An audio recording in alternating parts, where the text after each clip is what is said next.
Assalamualaikum warahmatullahi wabarakatuh. Perkenalkan, nama Ibu Enda Setiorini atau biasa dipanggil dengan Bu Rini. Ibu mengampu mata pelajaran Bahasa Indonesia kelas 12. Kali ini Ibu akan memberikan materi tentang teks editorial.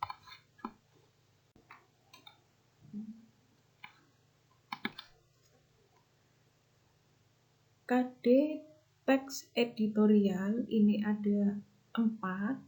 Yang pertama, mengidentifikasi informasi dalam teks editorial.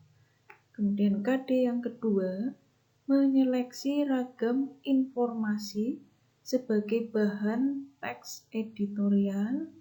Dan KD yang ketiga, menganalisis struktur dan kaidah kebahasaan teks editorial, serta KD yang keempat, merancang teks editorial.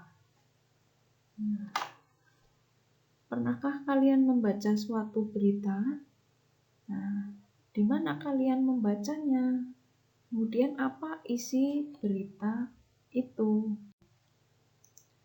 Pengertian teks editorial adalah artikel utama yang ditulis oleh redaktur koran yang merupakan pandangan redaksi terhadap suatu peristiwa atau berita aktual, sedang menjadi sorotan, fenomenal, dan kontroversial. Contohnya, berita tentang COVID-19 yang terjadi di Indonesia bahkan mendunia. Teks editorial disebut juga tajuk rencana.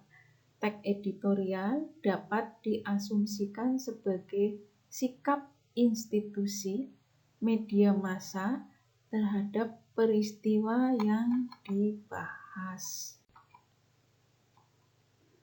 Fakta dan opini dalam teks editorial.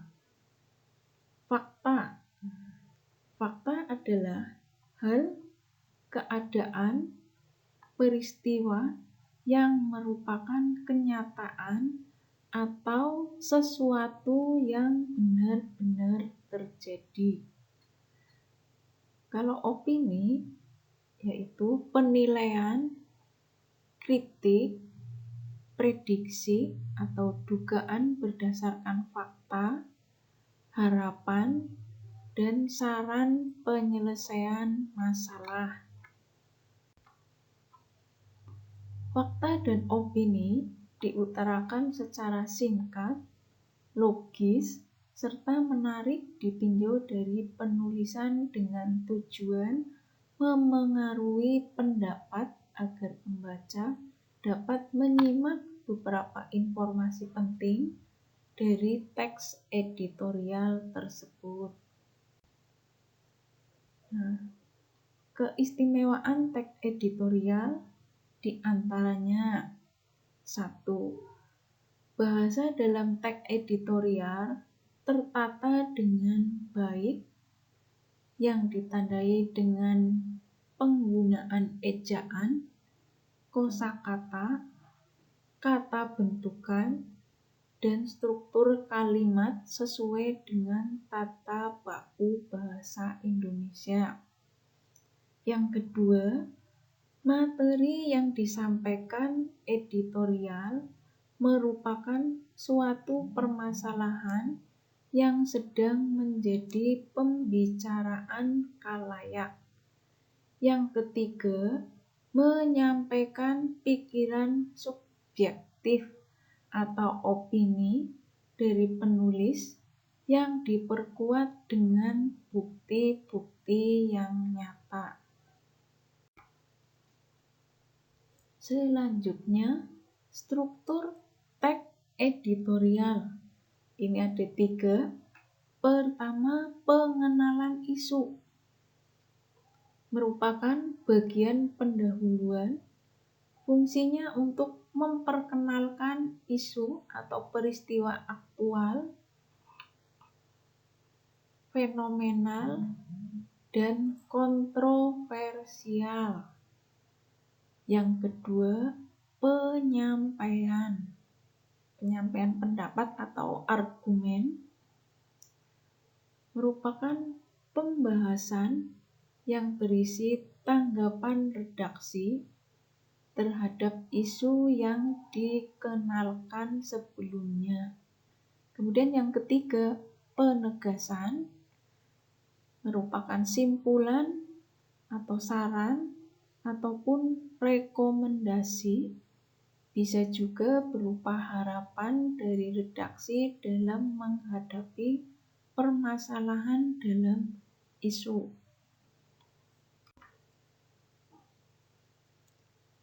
Kaidah kebahasaan teks editorial, ini ada 4. Penggunaan kalimat retoris. Apa itu penggunaan kalimat retoris? Kalimat retoris adalah kalimat pertanyaan yang tidak memerlukan jawaban. Pertanyaan ini berfungsi agar pembaca merenungkan masalah yang dipertanyakan dan tergugah untuk berbuat sesuatu. Kemudian yang kedua, menggunakan kata-kata populer. Penggunaan kata populer ini dimaksudkan agar pembaca mudah memahami isi dari teks. Tujuannya agar pembaca tetap merasa rileks meskipun membaca masalah yang serius dipengaruhi tanggapan kritis.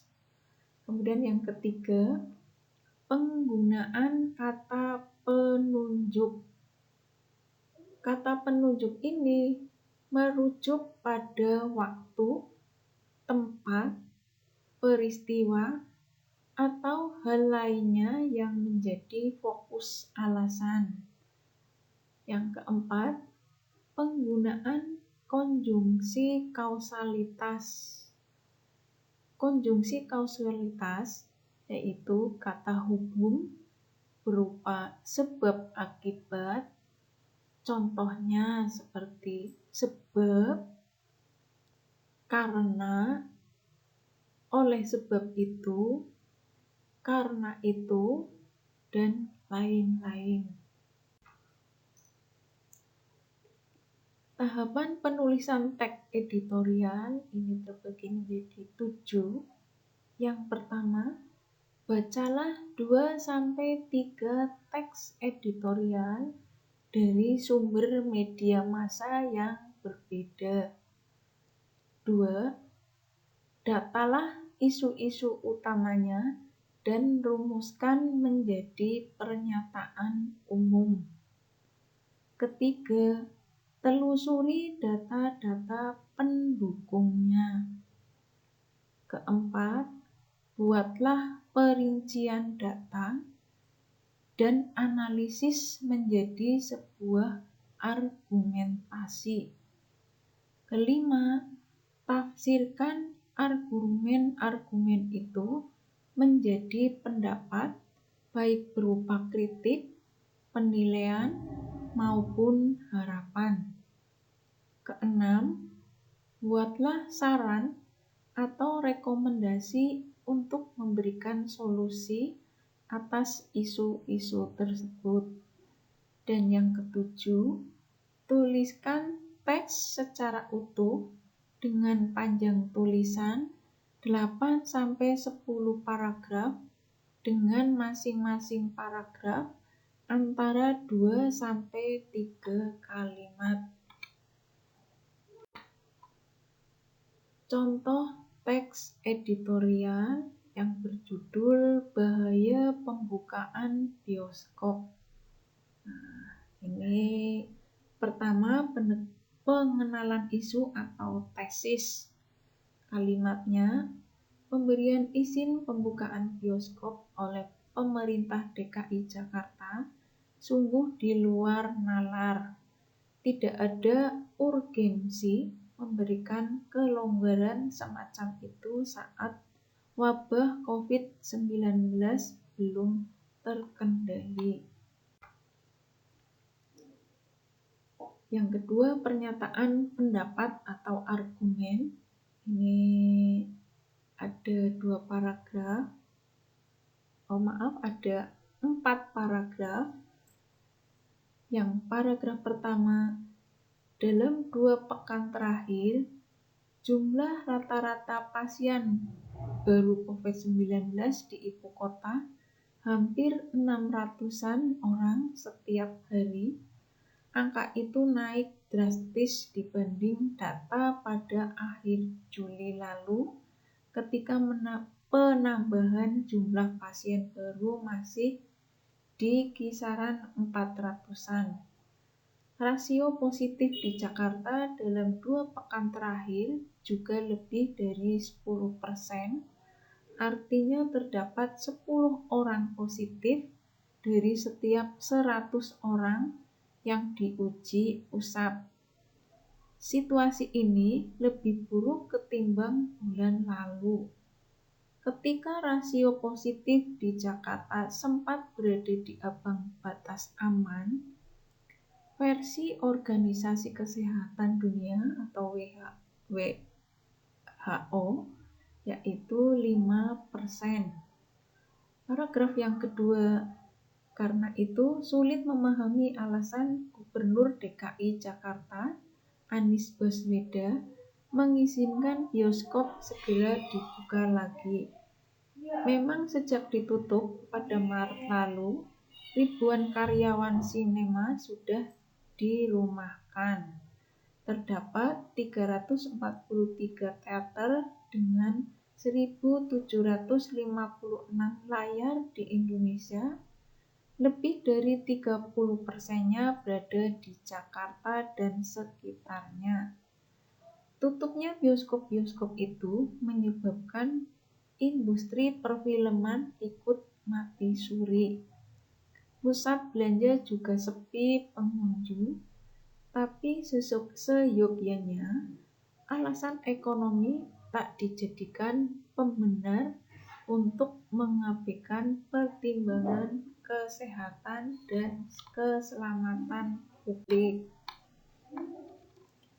Paragraf yang ketiga, Gubernur Anies beralasan pembukaan bioskop dimungkinkan selama protokol kesehatan dipatuhi.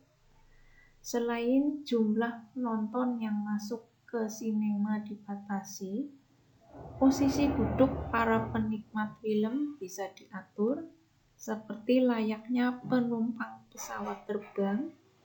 Hal itu merupakan alasan yang mudah dipatahkan karena membuka bioskop sama saja dengan mengundang pusat keramaian baru. Risiko penularan virus corona bisa melonjak ketika titik-titik berkumpulnya warga kembali dibuka. Paragraf keempat, pernyataan Ketua Tim Pakar Satuan Tugas Percepatan Penanganan COVID-19 yaitu Wiku Adi Sasmito untuk mendukung pembukaan bioskop bahkan lebih absurd. Menurut dia, membiarkan warga beramai-ramai menonton sinema bisa meningkatkan imunitas. Penjelasan semacam ini lebih terdengar seperti keputusasaan pemerintah dalam mengendalikan penularan COVID-19, seolah-olah Satgas sudah kehabisan akal untuk menekan laju pandemi ini di Indonesia. Dan yang terakhir, penegasan ulang. Di sini ada 2 paragraf. Paragraf yang pertama, Gubernur Anies dan jajarannya tidak boleh menyerah di hadapan serangan virus corona. Salah satu kelemahan utama dalam program pengendalian penularan COVID-19 di Indonesia adalah pelacakan kontak pasien positif. Saat ini kapasitas pemerintah dalam pelacakan jejaring kontak pasien masih di bawah standar WHO.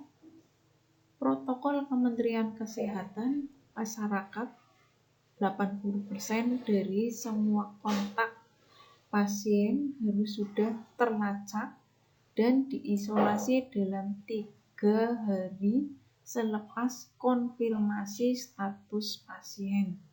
Jika hal itu tidak dilakukan, mustahil penyebaran virus ini bisa ditekan sampai minimal.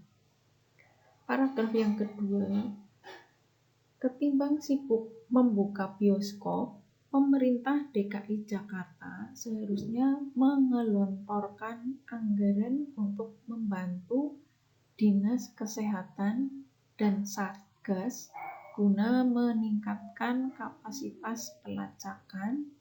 Tanpa itu, pembatasan sosial seketat apapun bakal percuma. Jika wabah sudah terkendali, ekonomi pasti akan pulih kembali. Terima kasih. Wassalamualaikum warahmatullahi wabarakatuh.